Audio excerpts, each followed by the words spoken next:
એક અજાણી દુનિયા, એક એવો રહસ્યમય લોક જ્યાં સુધી દેવતાઓ પણ પરવાનગી લીધા વગર પ્રવેશ કરી શકતા નથી. કહેવાય છે કે જ્યારે રાત પોતાના શિખરે હોય છે, જ્યારે હવામાં તંત્ર અને મંત્રોના સૂક્ષ્મ સ્પંદનો હલોરા લે છે અને સર્પરાજની સ્તુતિમાં કોઈ અજ્ઞાત સ્વર ઊભો થાય છે, ત્યારે પડદા પાછળ છુપાયેલ એક લોક ધીમે ધીમે પ્રગટ થવા લાગે છે. તે જ છે નાગલોક. આવો લોક જેના વિશે સદીઓથી દંતકથાઓ ફૂંકાઈ છે. પરંતુ પ્રશ્ન એ છે કે શું નાગલોક ખરેખર અસ્તિત્વમાં છે કે પછી માત્ર પૌરાણિક કલ્પના? શું તે પૃથ્વીની ગહન અંદર છુપાયેલ ગુપ્ત સંસાર છે કે પછી બ્રહ્માંડના અજાણ્યા આયામમાં વસેલો કોઈ પરલૌકિક લોક? આ યાત્રા અમને એમના ચિહ્નો સુધી લઈ જશે, જ્યાં માન્યતાઓ અનુસાર નાગલોકનો સંગમ થાય છે. આપણે જઈશું વારાણસીના નવાપુરા સ્થિત નાગકૂપમાં, સાતપુડાના ગાઢ જંગલોમાં છુપાયેલી અજ્ઞાત ગુફાઓમાં અને પુરાણોમાં વર્ણિત પાતાળ લોકના ગૂઢ રહસ્યોની દિશામાં. કહેવામાં આવે છે કે અહીં એવી શક્તિઓ વસે છે જે સામાન્ય માનવ માટે અદૃશ્ય અને અપરિચિત છે. આ રહસ્યમય મુસાફરીના અંત સુધી ચોક્કસ અમારી સાથે રહેજો, કારણ કે અમે તમને એવા સત્ય અને રહસ્યો બતાવીશું જેણે સદીઓથી મનુષ્યને ચકિત કર્યો છે અને જેને હંમેશા ગુપ્ત રાખવામાં આવ્યો છે. જો તમે અમારા ચેનલ પર પ્રથમવાર આવ્યા છો તો ચેનલને સબસ્ક્રાઇબ કરવાનું અને વિડીયોને લાઇક કરવાનું ભૂલશો નહીં. તો ચાલો શરૂ કરીએ આ રહસ્યોથી ભરેલી અનોખી યાત્રા. સૌથી પહેલા આપણે વાત કરીશું નાગલોકની ઉત્પત્તિની, એટલે કે સૃષ્ટિના આરંભમાં નાગ ક્યાંથી આવ્યા? મહર્ષિ કશ્યપને 13 પત્નીઓ હતી. આ પત્નીઓમાંથી એક હતી કદ્રુ, જેમણે નાગવંશને જન્મ આપ્યો. કહેવાય છે કે બ્રહ્માંડના પ્રારંભમાં જ્યારે ધરતી, આકાશ અને પાતાળ લોકની રચના થઈ, ત્યારે નાગોને એક વિશેષ સ્થાન આપવામાં આવ્યું, નાગલોક.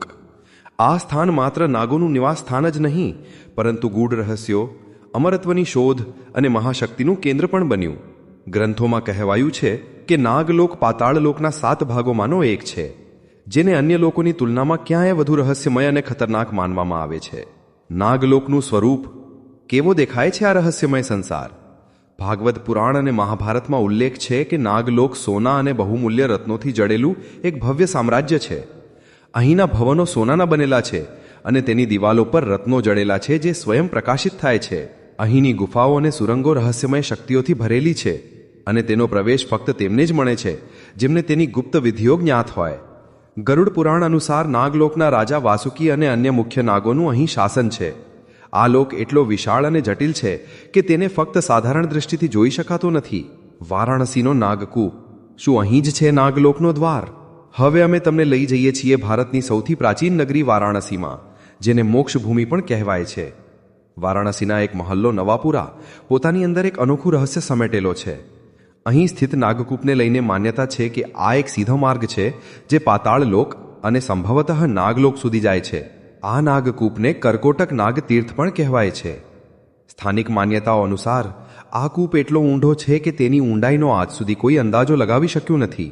કહેવાય છે કે પ્રાચીન કાળમાં તે નાગલોક સાથે સીધો જોડાયેલો હતો અને અહીંથી નાગોની ગુપ્ત દુનિયા સુધી જવાનો માર્ગ ખુલતો હતો.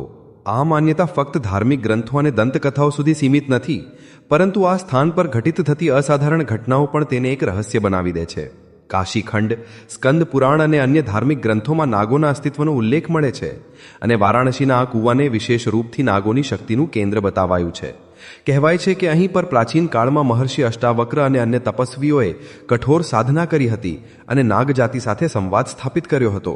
લોકકથાઓ અનુસાર આ કૂવો અત્યંત ઊંડો હતો અને જ્યારે પણ કોઈ તેની ભીતર ડોંક્યું કરતું તો તેને એક અનંત અંધકાર અને રહસ્યમય ધુમ્મસ દેખાતું હતું. ઘણા લોકો માને છે કે આ કૂવામાંથી રહસ્યમય ઉર્જા નીકળે છે અને વિશેષ તિથિઓ પર અહીં તાંત્રિકો અને સિદ્ધ સાધકોની ઉપસ્થિતિ જોવા મળે છે. વારાણસીના ઘણા સ્થાનિક લોકોનો દાવો છે કે આ કૂવાની આસપાસ અસાધારણ ઘટનાઓ ઘટતી રહે છે, જેમ કે અચાનક સાંપોનું દેખાવું અને પછી રહસ્યમય ઢંગથી ગાયબ થઈ જવું. એમ પણ કહેવાય છે કે અહીં સર્પ દેવતાઓની પૂજા કરવાથી વિશેષ સિદ્ધિઓ પ્રાપ્ત થાય છે અને કેટલાક લોકો આજે પણ તેને નાગલોકનો પ્રવેશદ્વાર માને છે. જો કે વૈજ્ઞાનિક દૃષ્ટિકોણથી આ એક પ્રાચીન કૂવો માત્ર હોઈ શકે છે, પરંતુ પુરાણો અને વારાણસીની ગૂઢ આધ્યાત્મિકતાને જોતા તેને ફક્ત એક સાધારણ કૂવો કહેવું પણ યોગ્ય નહીં ગણાય. વારાણસી સ્વયં એક એવી નગરી છે જેને અનાદિકાળથી શિવ અને અન્ય દિવ્ય શક્તિઓનું કેન્દ્ર માનવામાં આવ્યું છે અને એવામાં નાગકૂપને લઈને ફેલાયેલી રહસ્યમય માન્યતાઓ અને ઘટનાઓ તેને વધુ રહસ્યમય બનાવી દે છે. શું આ વાસ્તવમાં નાગલોકનો પ્રવેશદ્વાર છે કે પછી આ ફક્ત એક પૌરાણિક કથા છે? આ પ્રશ્ન આજે પણ વણ ઉકેલ્યો છે અને કદાચ ભવિષ્યમાં પણ તેનું રહસ્ય એવું જ બની રહેશે જેવું હજારો વર્ષોથી ચાલતું આવ્યું છે. સાતપુડાના જંગલ, નાગલોકનો બીજો પ્રવેશદ્વાર. હવે અમે તમને લઈ જઈએ છીએ મધ્ય ભારતના સાતપુડાના ઘાટ જંગલોમાં, જ્યાં કઈ રહસ્યમય ગુફાઓ મોજૂદ છે જેમના વિશે સદીઓથી રહસ્ય અને ભયની કહાનીઓ પ્રચલિત છે. આ ગુફાઓને લઈને આદિવાસી જનજાતિઓમાં એવી માન્યતા છે કે અહીં એવી સુરંગો છે જે ધરતીની નીચે કોઈ ગૂઢ અને અજ્ઞાત સ્થાન સુધી જાય છે. કેટલાક સ્થાનિક લોકોનો દાવો છે કે આ ગુફાઓમાં પ્રવેશ કરનારા ઘણા લોકો ક્યારેય પાછા નથી ફર્યા, જેનાથી આ સ્થાન વધુ રહસ્યમય બની જાય છે. આદિવાસી કથાઓમાં એમ પણ કહેવાય છે કે આ ગુફાઓ ફક્ત સાધારણ ચટ્ટાનોનો સમૂહ નથી, પરંતુ કોઈ પ્રાચીન અને અલૌકિક સભ્યતાનો હિસ્સો છે. કેટલીક કથાઓમાં તો ત્યાં સુધી બતાવાયું છે કે આ ગુફાઓની ભીતર નાગવંશી સાધક કે નાગલોકના રક્ષક રહે છે, જે કોઈ પણ બહારી વ્યક્તિને ત્યાં પ્રવેશ નથી કરવા દેતા. કહેવાય છે કે જે કોઈ આ ગુફાઓની ભીતર જવાનો પ્રયત્ન કરે છે તે કાં તો અદૃશ્ય શક્તિઓનો શિકાર બની જાય છે અથવા તો કોઈ રહસ્યમય સંસારમાં ખોવાઈ જાય છે જ્યાંથી વાપસી અસંભવ છે. ઘણા સાહસિક વ્યક્તિઓ અને શોધકર્તાઓએ આ ગુફાઓના રહસ્યને જાણવાની કોશિશ કરી, પરંતુ તેમાંથી કેટલાક જ પાછા આવી શક્યા, અને જે પાછા ફર્યા તેમણે ત્યાં અસાધારણ ઉર્જા, રહસ્યમય છાયાઓ અને વિચિત્ર ધ્વનિઓનો અનુભવ કર્યો. વૈજ્ઞાનિક દૃષ્ટિકોણથી જોવામાં આવે તો સાતપુડાની ગુફાઓમાં પ્રાચીન માનવ સભ્યતાના સંકેત મળ્યા છે, જેમાં હજારો સાલ જૂના શૈલચિત્રો, અદ્વિતીય સંરચનાઓ અને રહસ્યમય ખોદકામના પ્રમાણ સામેલ છે. જો કે આ બધા છતાં આ પ્રશ્ન હજુ પણ બનેલો છે કે શું આ ગુફાઓ ફક્ત પ્રાચીન માનવ સભ્યતાની નિશાની છે કે પછી વાસ્તવમાં નાગલોકનો પ્રવેશદ્વાર છે? શું અહીં હજુ પણ કોઈ ગૂઢ શક્તિ સક્રિય છે જે તેને બહારી દુનિયાથી છુપાવી રાખે છે? સાતપુડાના આ રહસ્યમય જંગલોમાં હજુ પણ એવા ઘણા રહસ્યો છુપાયેલા છે જેનો ઉત્તર ન વિજ્ઞાન આપી શક્યું છે અને નહીં અધ્યાત્મ. આ સ્થાન એક અબૂજ પહેલી બનેલું છે જે જેટલી ઊંડી થતી જાય છે તેટલી જ વધુ જિજ્ઞાસા અને ભયને જન્મ આપે છે. આગળ વધતા પહેલા અને વિડીયોને એક લાઇક કરી દો, જેથી અમને આવા જ રહસ્યમય અને રોમાંચક વિડીયો બનાવવાની પ્રેરણા મળતી રહે. તમારું એક સબસ્ક્રાઇબ અમને વધુ બહેતર કન્ટેન્ટ લાવવા માટે મોટિવેશન આપે છે. તો જલ્દીથી સબસ્ક્રાઇબ કરો અને બેલ આઇકન દબાવો, જેથી તમને અમારા દરેક નવા વિડીયોની નોટિફિકેશન સૌથી પહેલા મળે. નાગલોક અને મુખ્ય નાગ. કોણ છે નાગલોકના શક્તિશાળી સ્વામી? નાગલોક ફક્ત એક સ્થાન નથી, પરંતુ તે એક પૂર્ણ સામ્રાજ્ય છે જ્યાં ઘણા શક્તિશાળી નાગોનો નિવાસ છે. આમાંથી કેટલાક મુખ્ય નાગ છે. વાસુકી નાગ, એટલે કે નાગોના રાજા. વાસુકીનો જન્મ મહર્ષિ કશ્યપ અને તેમની પત્ની કદ્રુથી થયો હતો. મહર્ષિ કશ્યપે પોતાની 13 પત્નીઓમાંથી એક કદ્રુથી નાગોની ઉત્પત્તિ કરી હતી. વાસુકી તેમાંથી એક નાગ હતા, પરંતુ તે ફક્ત સામાન્ય નાગ ન હતા, તે નાગોના રાજા હતા. વાસુકીના ભાઈ ભીમક, તક્ષક, કાલિયા અને શેષનાગ હતા. વાસુકીને શિવના પ્રિય અનુયાયી કહે છે અને તે શિવના ગળાની શોભા વધારે છે. આનો અર્થ એ છે કે વાસુકી ફક્ત એક સાધારણ નાગરાજ ન હતા, પરંતુ એક દિવ્ય શક્તિના સ્વામી હતા. કહેવાય છે કે વાસુકી નાગ જ નાગલોકના મુખ્ય શાસક છે અને તેમનો પ્રભાવ પૂરા પાતાળ લોકમાં ફેલાયેલો છે. વાસુકીનું નિવાસ નાગલોકમાં બતાવાયું છે. આ એક ગૂઢ અને રહસ્યમય લોક છે જેને પાતાળ લોકનો એક ભાગ માનવામાં આવે છે. વાસુકીની રાજધાની ભોગવતી નગરી હતી, જે એક અદ્ભુત અને ચમત્કારિક સ્થાન હતું. ગ્રંથોમાં કહેવાયું છે કે ભોગવતી નગરી સોના, ચાંદી અને બહુમૂલ્ય રત્નોથી સજેલી હતી અને ત્યાં નાગોની એક વિશાળ સેના મોજૂદ હતી. આ એક એવો લોક છે જ્યાંનો દ્વાર ફક્ત તેમને જ માટે ખુલે છે જે સર્પશક્તિ અને તાંત્રિક રહસ્યોને જાણે છે. વાસુકી, જે સ્વયં ભગવાન શિવના ગળાની શોભા છે, એક અમર શક્તિના સ્વામી છે જેમના શ્વાસોથી નીકળેલી ઉર્જા આજે પણ અંતરિક્ષમાં પ્રવાહિત થાય છે. વાસુકી અને સમુદ્ર મંથન, એટલે કે બ્રહ્માંડને સંતુલિત કરનાર નાગ. જ્યારે દેવતાઓ અને અસુરોની વચ્ચે અમૃત પ્રાપ્ત કરવા માટે સમુદ્ર મંથનનું આયોજન થયું તો આ પ્રશ્ન ઉઠ્યો કે મંદરાચલ પર્વતને સ્થિર રાખવા માટે કોનો ઉપયોગ કરવામાં આવે? આ જ સમયે વાસુકી નાગને મંથનની દોરીના રૂપમાં પસંદ કરવામાં આવ્યા. દેવતાઓએ તેમના માથાને પકડ્યું અને અસુરોએ તેમની પૂંછડીને. પરંતુ આ પ્રક્રિયા એટલી સરળ ન હતી. જ્યારે મંથન શરૂ થયું તો વાસુકીના શ્વાસોમાંથી વિષ નીકળવા લાગ્યું. અસુરોએ આ જોયું અને વિચાર્યું કે માથું પકડવું વધુ ફાયદાકારક રહેશે, કારણ કે તેનાથી તે વધુ શક્તિશાળી થઈ શકે છે. પરંતુ જેવા વાસુકીના શ્વાસોમાંથી તીવ્ર વિષ નીકળ્યું, અસુરો બેહોશ થવા લાગ્યા. આ જ વિષ બાદમાં કાલકૂટ કે હળાહળ વિષના રૂપમાં પ્રસિદ્ધ થયું, જેને સ્વયં ભગવાન શિવે પોતાના કંઠમાં ધારણ કર્યું અને તે નીલકંઠ કહેવાયા. આ રીતે વાસુકીએ દેવતાઓ અને પૂરા બ્રહ્માંડના સંતુલનને બનાવી રાખવામાં મહત્વપૂર્ણ ભૂમિકા નિભાવી. શેષનાગ, અનંત રહસ્ય અને મહાપ્રલયના સ્વામી. શેષનાગ, જેમને અનંતનાગ પણ કહેવાય છે, ભગવાન વિષ્ણુના શૈયા સ્વરૂપમાં પ્રસિદ્ધ છે. તેમના વિશે કહેવાય છે કે તે નાગલોકના સૌથી રહસ્યમય અને શક્તિશાળી નાગોમાંથી એક છે. તે પૂરા બ્રહ્માંડને પોતાની કુંડળીમાં બાંધી શકે છે. શેષનાગ માત્ર એક પ્રાણી નથી, પરંતુ સ્વયં યોગ અને તપસ્યાના પ્રતીક છે. જ્યારે તેમણે જોયું કે ધરતી અધર્મ અને અરાજકતાથી ભરાઈ ગઈ છે, તો તેમણે સ્વયંને માનવ રૂપમાં અવતરિત કર્યા, બલરામના રૂપમાં, જે ભગવાન કૃષ્ણના મોટા ભાઈ બન્યા. બલરામના હળ અને ગદા જ એ સંકેત આપે છે કે તે સૃષ્ટિને સંતુલિત રાખવા માટે ધરતીનો ભાર ઉઠાવવા આવ્યા હતા. શેષનાગ ફક્ત નાગોના રાજા જ નહીં, પરંતુ બ્રહ્માંડની નિયંત્રણ શક્તિ પણ છે. તેમની સહસ્ત્ર ફેણ પર સંપૂર્ણ પૃથ્વી ટકેલી છે, અને જ્યારે તે પોતાની ફેણોને હલાવે છે તો ભૂકંપ અને મહાવિનાશ ઉત્પન્ન થાય છે. દંતકથાઓ કહે છે કે જ્યારે સૃષ્ટિનો પ્રારંભ થયો ત્યારે આદિપુરુષ ભગવાન વિષ્ણુએ અનંત જળરાશિમાં સૂવા માટે એક દિવ્ય શૈયાનું નિર્માણ કર્યું. આ કોઈ સાધારણ શૈયા ન હતી, પરંતુ તે સ્વયં શેષનાગ હતા, જે અનંતકાળ સુધી સૃષ્ટિના સંચાલનના સાક્ષી રહ્યા. શેષનો અર્થ જ થાય છે જે શેષ રહી જાય, એટલે કે જ્યારે બધું સમાપ્ત થઈ જશે ત્યારે પણ શેષનાગ જ રહેશે. એવું કહેવાય છે કે શેષનાગ આજે પણ પાતાળલોકમાં ધ્યાનમગ્ન છે, અને જ્યારે સૃષ્ટિનો અંત થશે ત્યારે તે પોતાની સહસ્ત્ર ફેણોથી બ્રહ્માંડને લપેટીને મહાપ્રલયની શરૂઆત કરશે. કેટલાક તાંત્રિક અને સિદ્ધ પુરુષોનું માનવું છે કે શેષનાગની શક્તિને જાગૃત કરવા માટે વિશેષ નાગ સાધના કરવામાં આવે છે, જેમાં સાધકને પાતાળલોકની અજાણી ઊંડાઈઓ સુધી જવાનું હોય છે. હવે એક સવાલ આપણા મનમાં ઉત્પન્ન થાય છે કે શું શેષનાગ હજુ પણ જાગૃત છે? ઘણી માન્યતાઓ કહે છે કે શેષનાગ આજે પણ હિમાલયના કોઈ ગુપ્ત સ્થાન પર યોગ નિંદ્રામાં લીન છે. કેટલાક સાધુએ દાવો કર્યો છે કે તેમણે ધ્યાનમાં એક વિશાળ નાગને જોયો, જેની આભા સૂર્યથી પણ વધુ તેજસ્વી હતી. આ રહસ્ય આજે પણ વણ ઉકેલાયેલું છે કે શું શેષનાગ ક્યારેય પુનઃ જાગૃત થશે? શું તે મહાપ્રલયના સંકેત આપશે, કે પછી તે ફક્ત તે યોગીઓ માટે પ્રગટ થાય છે જે સાચા સાધક છે, જે સૃષ્ટિના આરંભથી છે તે જ સૃષ્ટિના અંતના સાક્ષી હશે? શેષનાગ રહસ્ય, શક્તિ અને અનંતતાના શાશ્વત પ્રતીક. તક્ષક મહાભારત કાળનો સૌથી ક્રૂર નાગ.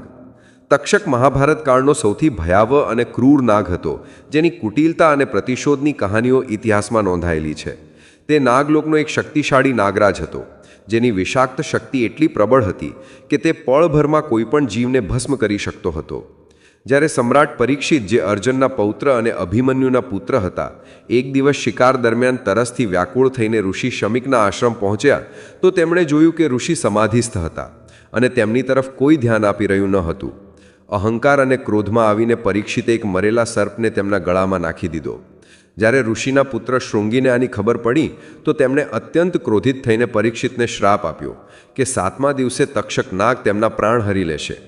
આ ભયાવહ શ્રાપથી બચવા માટે પરીક્ષિતે પોતાની રાજધાનીમાં એક અભેદ્ય મહેલ બનાવડાવ્યો, જ્યાં કોઈ પણ સર્પનો પ્રવેશ અસંભવ હતો. પરંતુ તક્ષક, જે પોતાના છળ અને માયાજાળ માટે પ્રસિદ્ધ હતો, તેણે એ સુનિશ્ચિત કરી લીધું કે પરીક્ષિતનો અંત તેના વિષથી જ થશે. તેણે પહેલાં રાજમહેલમાં પ્રવેશ કરવાનો માર્ગ શોધવા માટે કેટલાક બ્રાહ્મણોને પોતાના પ્રભાવમાં લીધા અને પછી સ્વયં એક નાના કીટકના રૂપમાં બદલાઈને મહેલની ભીતર પ્રવેશ કર્યો. જેવો તેણે રાજાની સમીપ પહોંચીને પોતાના અસલી રૂપમાં પ્રગટ થઈને તેમને ડંખ માર્યો, તેનું ઝેર એટલું પ્રચંડ હતું કે રાજા પરીક્ષિત તડપતા તડપતા ત્યાં જ પ્રાણ ત્યાગી દીધા. કહેવાય છે કે તક્ષકનું આ ઝેર એટલું ઘાતક હતું કે તેણે ન ફક્ત રાજાના શરીરને બાળી દીધું, પરંતુ તેમનું સિંહાસન પણ નષ્ટ કરી દીધું. આના પછી તક્ષકનું નામ પૂરા આર્યાવર્તમાં ભય અને રહસ્યનું પ્રતીક બની ગયું. એટલું જ નહીં, આગળ ચાલીને તક્ષકે પોતાની નાગજાતિની રક્ષા માટે અન્ય ઘણા ષડયંત્રો પણ રચ્યા, જેનાથી તે હંમેશા રહસ્ય અને રોમાંચથી જોડાયેલી કથાઓનો હિસ્સો બન્યો રહ્યો. કાલિયા નાગ યમુનાજીનો સૌથી વિષાયેલો નાગ. કાલિયા નાગ યમુના નદીનો એક અત્યંત વિષાલુ અને ક્રૂર નાગ હતો, જેનો આતંક વ્રજભૂમિના વાસીઓ માટે એક મોટો અભિશાપ બની ગયો હતો. એવું કહેવાય છે કે કાલિયા નાગે પોતાના વિષથી યમુના નદીના જળને એટલું ઝેરીલું બનાવી દીધું હતું કે તેમાં રહેતા જીવજંતુ મરવા લાગ્યા અને જળ અમૃતના સ્થાને વિષની ધારા બની ગયું. તેના વિષાયેલા પ્રભાવને કારણે યમુના તટની હરિયાળી સુકાવા લાગી અને ત્યાંનું વાતાવરણ અત્યંત ભયાવહ થઈ ગયું. વ્રજના ગોવાળો અને ગૌવંશ માટે આ એક બહુ મોટી સમસ્યા હતી, કારણ કે જળ વિના જીવન અસંભવ હતું. જ્યારે ભગવાન શ્રી કૃષ્ણને આ સંકટની ખબર પડી તો તેમણે તેને સમાપ્ત કરવાનો નિશ્ચય કર્યો. એક દિવસ રમત રમતમાં તે યમુના નદીમાં કૂદી પડ્યા અને સીધા કાલિયા નાગના જળમાં સમાઈ ગયા. કાલિયા નાગે તેમણે પોતાની કુંડળીમાં જકડી લીધા, પરંતુ આ તેની ભૂલ હતી. શ્રી કૃષ્ણે પોતાની દિવ્ય શક્તિથી સ્વયંને મુક્ત કર્યા અને નાગની ફેણ પર ચડીને એક અદ્ભુત નૃત્ય કર્યું. તેમણે એટલી તેજી અને શક્તિથી તેના પર પ્રહાર કર્યો કે કાલિયા નાગની બધી શક્તિ ક્ષીણ થઈ ગઈ. તેની પત્નીઓ શ્રી કૃષ્ણના ચરણમાં પડી ગઈ અને પોતાના પતિને ક્ષમા કરવાની પ્રાર્થના કરવા લાગી. શ્રી કૃષ્ણે તેમને આશીર્વાદ આપ્યા અને કાલિયા નાગને યમુના છોડીને રામેશ્વરમના સમુદ્રમાં જવાનો આદેશ આપ્યો. કાલિયા નાગે શ્રી કૃષ્ણની આજ્ઞા સ્વીકાર કરી અને સદા માટે યમુનાને છોડીને ચાલ્યો ગયો. આના પછી યમુનાનું જળ ફરીથી સ્વચ્છ અને પવિત્ર થઈ ગયું અને વ્રજવાસીઓનું જીવન પુનઃ ખુશહાલ બની ગયું. કાલિયા નાગની આ કથા બુરાઈ પર અચ્છાઈની વિજય અને શ્રી કૃષ્ણની અલૌકિક શક્તિઓનું એક અદ્ભુત પ્રમાણ છે, જે આજે પણ ભક્તો માટે આસ્થા અને શ્રદ્ધાનો વિષય બનેલી છે. નાગલોકનો દ્વાર ક્યાં સ્થિત હોઈ શકે છે? તેનું પ્રવેશ દ્વાર? હવે સવાલ એ ઉઠે છે કે નાગલોકનો પ્રવેશ ક્યાં છે? શું તે કોઈ ગુપ્ત સ્થાન પર છુપાયેલું છે? પ્રાચીન ગ્રંથો અને જનશ્રુતિઓ અનુસાર નાગલોક એક રહસ્યમય લોક છે, જે નાગોનો વાસ હોય છે. આ સ્થાન પૃથ્વીના ઊંડા સ્તરોમાં સ્થિત બતાવાય છે અને તેના ઘણા ગુપ્ત પ્રવેશદ્વાર હોવાની માન્યતા છે. પુરાણોમાં વર્ણન મળે છે કે આ સ્થાન ધરતીની અંદર જ ક્યાંક સ્થિત છે અને તેના કેટલાક વિશેષ દ્વાર હિમાલય, દક્ષિણ ભારત અને અન્ય ગૂઢ સ્થળો પર મોજૂદ હોઈ શકે છે. માનસરોવર ઝીલ, તિબ્બત. હિમાલયમાં સ્થિત માનસરોવર ઝીલ રહસ્ય અને આધ્યાત્મિકતાનું કેન્દ્ર માનવામાં આવે છે. આ ઝીલ કૈલાશ પર્વતની નિકટ સ્થિત છે, જે સ્વયં શિવનું નિવાસસ્થાન માનવામાં આવે છે. ઘણા ગ્રંથોમાં ઉલ્લેખ મળે છે કે કૈલાશ પર્વત અને માનસરોવર ઝીલની નીચે ગુપ્ત માર્ગ છે, જે નાગલોક સુધી જાય છે. કેટલાક સિદ્ધ સાધક અને તિબ્બતી ભિક્ષુ માને છે કે અહીંથી એક રહસ્યમય જળમાર્ગ નાગલોકને જોડે છે, જ્યાં સામાન્ય વ્યક્તિ પ્રવેશ નથી કરી શકતો. શ્રીશૈલમ, આંધ્રપ્રદેશ. શ્રીશૈલમ ભારતના મુખ્ય જ્યોતિર્લિંગ સ્થળોમાંનું એક છે, જે ભગવાન મલ્લિકાર્જુન શિવનું પાવન ધામ છે. આ સ્થાનને નાગલોક સાથે જોડાયેલું માનવામાં આવે છે, કારણ કે અહીં એક રહસ્યમય ગુફા સ્થિત છે, જેના વિશે કહેવાય છે કે તે સીધી નાગલોક સુધી જાય છે. આ ગુફામાં કેટલાક વિશેષ સાધક જ પ્રવેશ કરી શકે છે અને તે આમ પર્યટકો માટે બંધ રહે છે. પ્રાચીન કથાઓ અનુસાર આ ક્ષેત્રમાં ઘણીવાર નાગોની અદ્ભુત ઉપસ્થિતિ જોવા મળી છે, જેનાથી આ વિશ્વાસ વધુ પ્રબળ થાય છે કે અહીં નાગલોકનો દ્વાર હોઈ શકે છે. મિત્રો, આ વિડીયોમાં આટલું જ. જો તમને આ જાણકારી પસંદ આવી હોય તો તેને એક લાઇક અવશ્ય કરજો. સાથે જ આવી જ જ્ઞાનવર્ધક જાણકારી માટે અમારી આ ચેનલને સબસ્ક્રાઇબ અવશ્ય કરી લેજો. ધન્યવાદ.